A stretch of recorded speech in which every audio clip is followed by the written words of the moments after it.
नमस्कार, मैं उमेश सिंह, आप देख रहे हैं टाइम्स नाउ नव भारत। रुक करते हैं इस वक्त की बड़ी खबर का जो कानपुर से आ रही है। कानपुर के धन कुबेर पीयूष जैन को कोर्ट ले जाया जा रहा है। कोर्ट में पेशी से पहले पीयूष जैन का हैलेट हॉस्पिटल में मेडिकल कराया गया। पीयूष जैन के घर छापेमारी में अब तक 257 करोड़ कैश मिला है। छापेमारी में बेशकीमती संपत्तियों का भी खुलासा हुआ है। तो इस वक्त की बड़ी खबर आपको बता दें, पीयूष जैन का मेडिकल कराया गया है। कानपुर के हैलेट हॉस्पिटल उसे ले जाया गया, जहां उसका मेडिकल हुआ है और अब से कुछ ही देर में कोर्ट में उसकी पेशी होगी। अब तक की जांच पड़ताल और छापेमारी में 257 करोड़ रुपए कैश के अलावा ज्वेलरी मिली है। दुबई, मुंबई, दिल्ली में प्रॉपर्टी का खुलासा हुआ है। पेट्रोल पंप का कारोबार है, इत्र के शोरूम है।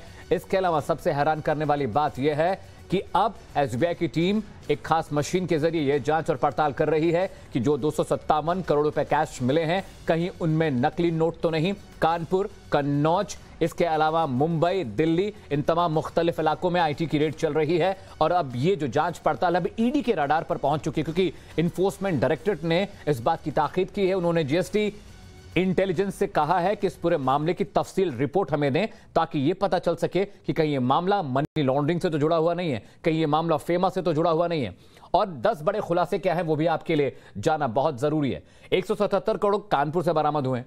इसके अलावा बड़ी मात्रा में ज्वेलरी मिली है, सोना चांदी मिला है। 80 करोड़ अकेले कन्नौज से बरामद किए गए हैं। कानपुर से भी बड़ी मात्रा में कैश मिला है। बहुत सारे बक्से मिले हैं, बोरों में कैश बरामद किया गया है। साथ ही साथ सोने और चांदी के बिस्किट मिले हैं, जिसकी रसीद नहीं मिली है। आखिर उनके सोर्सेस क्या हैं, यह पड़ताल का विषय है। ज्वेलरी की कीमत जो मिली है आईटी को, वो करोड़ों रुपए में बताई जा रही है। और अभी भी लगातार मुसलसल जांच चल रही है, आईटी की रेड चल रही है। अभी भी लगातार एक के बाद एक बड़े खुलासे हो रहे हैं। अलग अलग बैंकों के लॉकर मिले हैं, बहुत सारी चाबियों के गुच्छे मिले हैं। अब यह देखने वाली बात होगी कि ये जो चाबियां मिली हैं वो किस बक्से की हैं, अलमीरा की हैं, लॉकर्स की हैं। यह भी जांच का बड़ा विषय। इसके अलावा कन्नौज और कानपुर में भी कई गिरफ्तारियां हुई हैं। मुंबई, दिल्ली, दुबई, इन तमाम शहरों में प्रॉपर्टी का खुलासा हुआ है। तो एक के बाद एक जो तार वो जोड़ते जा रहे हैं। शुरुआत हुई थी अहमदाबाद में, एक ट्रक पकड़ा गया जिसमें फर्जी बिल्स मिले थे, और उसके बाद वहां से तार जुड़ने शुरू हुए और पुलिस और जीएसटी की टीम कानपुर पहुंची, जहां पे एक के बाद एक हैरान करने वाले बड़े खुलासे होते रहे। और कहां कहां पैसा मिला है ये भी आपके लिए जानना जरूरी है। कहां कहां इस इत्र व्यवसाय ने पैसा छुपा कर रखा था। बेड में मिले हैं, सोफा के अंदर मिले हैं, तहखाना एक बड़ा मिला जहां पर बोरियों में कैश ठूस कर रखा गया था। गद्दे और रजाइयों के अंदर से कैश बरामद हुआ है। कुछ लॉकर्स भी मिले हैं, जिसको जब जीएसटी की टीम ने तोड़ा तो उसमें से भी सोना, चांदी, जेवरात के अलावा बड़ी मात्रा में कैश मिले हैं। प्रॉपर्टी के पेपर्स भी मिले हैं, जो ये बताता है कि मामला हजारों करोड़ का है। हजारों करोड़ की टैक्स चोरी का मामला बनता है। और शायद यही वजह थी कि इन्फोर्समेंट डायरेक्टर ने इस पूरे मामले में दखल दिया। और अब जीएसटी इंटेलिजेंस से और आईटी विभाग से ईडी ने तफसील से एक रिपोर्ट तलब की है, और उस रिपोर्ट के जरिए अब आगे की कार्रवाई होगी।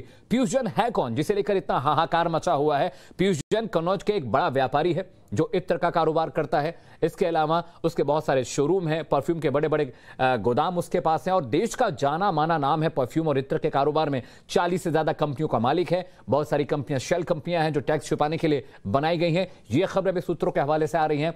इत्र फैक्ट्री है, कोल्ड स्टोर की बड़ी चेन का मालिक है। तो पूरा ये रैकेट चल रहा था, और ये धन कुबेर जिसने काला पैसा छुपा रखा था, इसके आय के जो स्रोत हैं वो बहुत सारे हैं। और ज्यादा बातचीत के लिए रुक करते मेरे सहयोगी फोन लाइन पर जुड़ रहे हैं।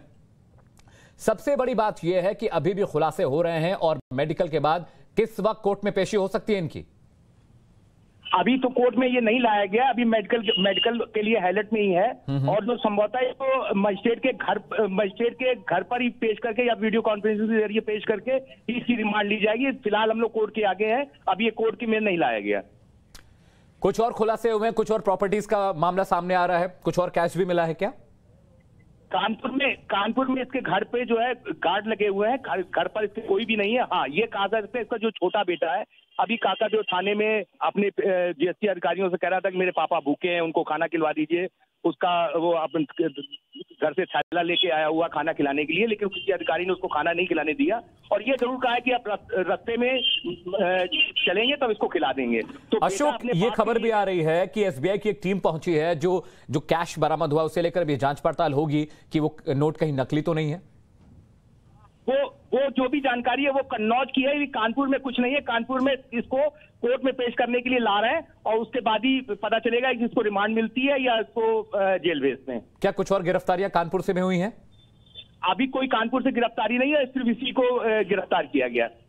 चलिए अशोक, बहुत बहुत शुक्रिया इस अपडेट के लिए। तो बड़ी खबर यह है कि मेडिकल होने के बाद कुछ ही वक्त में कोर्ट में पेश होगा और वहां से देखना है कि उसकी पुलिस रिमांड लेती है या क्या कोर्ट क्या कुछ फैसला देता है। लेकिन बड़ी खबर यह है कि बीते 100 घंटे से लगातार जो रेड चल रही थी, उस रेड में कई हैरान करने वाले खुलासे हुए हैं। 10 बड़े खुलासे क्या है वो भी जान लीजिए। 257 करोड़ से ज्यादा का कैश मिला है जो बीते 4 दिन से आईटी की टीम गिन रही थी। 177 करोड़ सिर्फ कानपुर से बरामद हुए हैं। इसके अलावा अलग अलग इलाकों से करीब 80 करोड़ कन्नौज के निवास से मिले, जहां पे उसका घर था पीयूष जैन का। इसके अलावा अगला बड़ा खुलासा, सोने और चांदी के बिस्किट भी बड़ी मात्रा में मिले हैं। एक के बाद एक जो खुलासे हो रहे हैं वो हैरान करने वाले हैं। जो ज्वेलरी मिली है आईटी इंटेलिजेंस की टीम को, वो करोड़ों रुपए में बताई जा रही है, इसकी कीमत करोड़ों में। इसके अलावा अलग अलग बैंकों के लॉकर्स मिले हैं, चाबियों के अलग अलग गुच्छे मिले हैं, बहुत सारे बक्से मिले हैं, लॉकर्स मिले हैं। अब ये देखने वाली बात है कि अगर वो चाबियां किन लॉकर्स की हैं, किन बॉक्सेस की हैं, ये जांच का विषय है। कन्नौज में अकेले 7 और कानपुर में 4 संपत्तियां बनी है। तो दिल्ली, मुंबई और दुबई के अलावा भी छोटे शहरों में भी पूरा जाल फैला रखा था। बड़ी बड़ी प्रॉपर्टीज थी, जैसा कि मैं आपको बता रहा था। मुंबई, दिल्ली और दुबई में 2 प्रॉपर्टी का खुलासा हुआ है। अब आईटी इंटेलिजेंस टीम इस कोशिश में होगी कि ये जो प्रॉपर्टीज हैं, ये जो चीजें मिली हैं, उनकी सोर्सेस क्या है, आखिर कहां से ये पैसा आया और किन लोगों के जरिए पैसा मिला। जो फर्जी बिलिंग के पेपर्स मिले हैं वो भी जांच का विषय है, क्योंकि अगर ये इतनी बड़ी मात्रा में कैश मिला है तो ये काफी लंबे वक्त से चल रहा था। अब जो आईटी की टीम है वो इस पर फोकस कर रही है कि आखिर कौन कौन और लोग इनमें इन्वॉल्व हैं, पैसे का सोर्स क्या था, कहीं इसमें हवाला इन्वॉल्व तो नहीं है। और शायद इसी वजह से इन्फोर्समेंट डायरेक्टरेट इस पूरे मामले में कूदी है और अब आईटी इंटेलिजेंस की टीम तमाम दस्तावेज, तमाम पेपर्स, तमाम फाइंडिंग्स को ईडी को सौंपेगी, ताकि इस जांच में और जो इसका दायरा है और बड़ा हो सके और कई जो अहम खुलासे हो रहे हैं उसके सोर्सेस का पता लगा जा सके। लेकिन जो 10 बड़े खुलासे मैंने आपको बताए, 257 करोड़ रुपए कैश बरामद हुआ है, सोने चांदी के बिस्किट मिले हैं, साथ ही साथ जो ज्वेलरी मिली है वो भी करोड़ रुपए की बताई जा रही है। दिल्ली, मुंबई, कन्नौज, इसके अलावा कानपुर और दुबई में प्रॉपर्टी का खुलासा हुआ है। साथ ही साथ बहुत सारे शोरूम के बारे में पता चला है। पेट्रोल पंप का कारोबार करता था ये कारोबारी पीयूष जैन, इसके बारे में खुलासा हुआ है।